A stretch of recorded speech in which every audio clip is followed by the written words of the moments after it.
2021 was like a terrible storm for our most vulnerable families in Africa.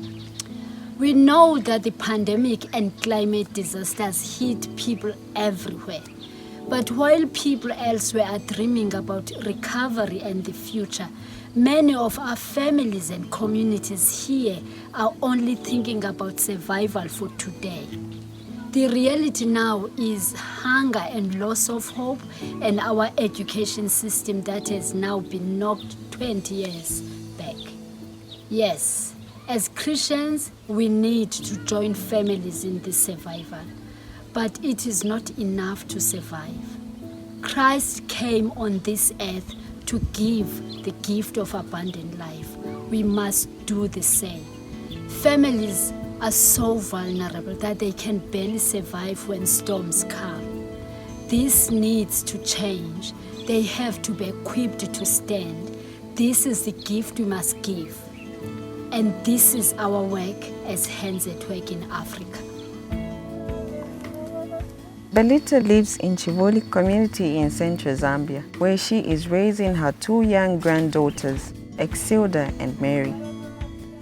10 of Belita's children and her husband passed away due to various sicknesses and accidents, all too common in Zambia.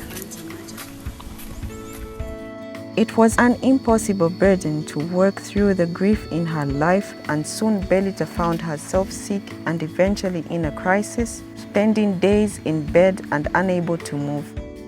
Not long after, she became responsible for her 2 young grandchildren. Teresa is a part of the volunteer care worker team that was mobilized by Hands at Work from local church partners and trained to seek out and bring the hope of Christ to vulnerable families like Belita's. During that time, I really felt bad because I really wanted to be taking care of my grandchildren, but instead somebody had to care for my grandchildren and me.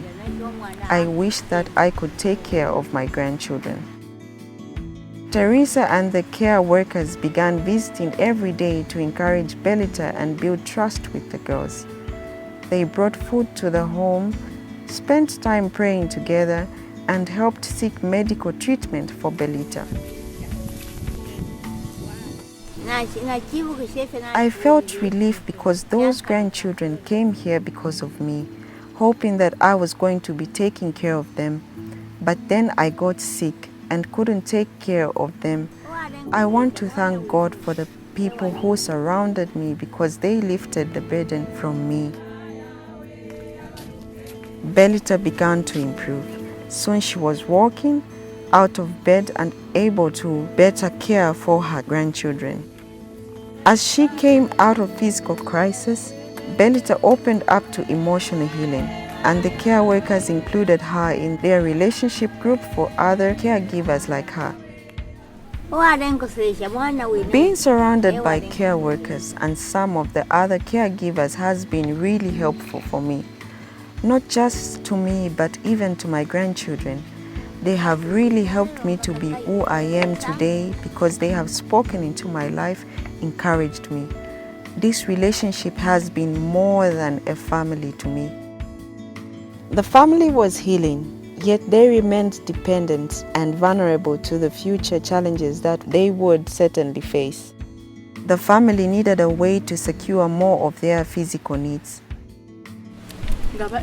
She loves farming, but her age and health doesn't allow her to do much. But we want to thank God because though she struggles with finances and putting food on the table, she is hardworking.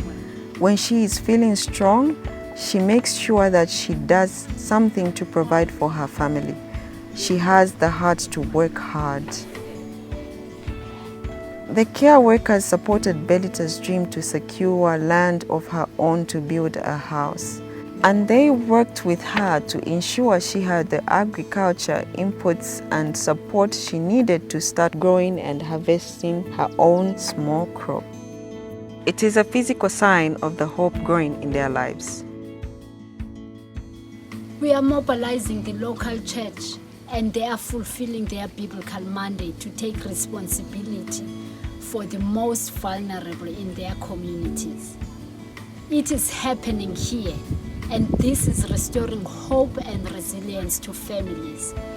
God has heard their cry and is responding through the body of Christ.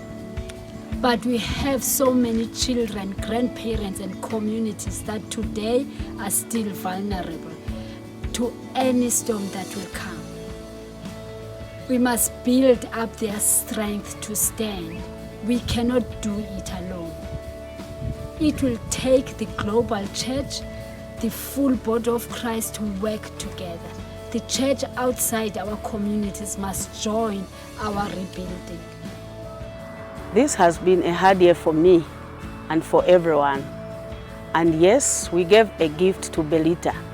But what is happening in her life is also a gift to me. It has given me the gift of hope, because her life shows me that God is still working. Even in the storms of our lives, He has not forgotten us. He is still with us.